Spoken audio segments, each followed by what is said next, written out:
స్వామి, ఒక మనిషి ఈ భూమండలం ఉన్నంత కాలం బతుకుండే అవకాశం ఏమైనా ఉందా? అసాధ్యం.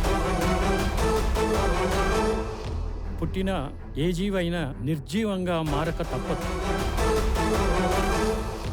ఏది ఏమైనా మానవ శక్తిని మించి ఈ సృష్టిలో ఏమీ లేదు.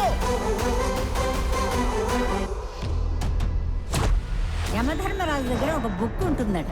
అందులో ఒక్కొక్కరికి ఒక్కొక్క పేజీ కేటాయిస్తారు.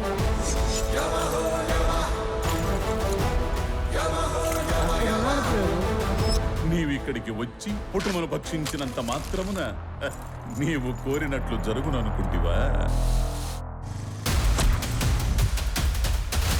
ఎందుకు అసాధ్యం? ఏమి నీ దూర్త ఆలోచన? భూలోకములో పుట్టిన ప్రతి ప్రాణికి ఒక లెక్క ఉంటుంది.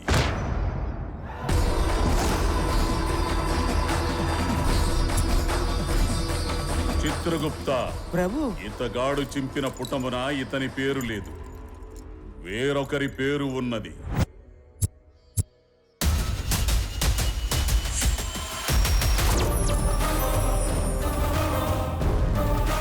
వెయ్యి సంవత్సరాలు 2000 సంవత్సరాలు బ్రతికితేనే అది బ్రతుకు కాదురా.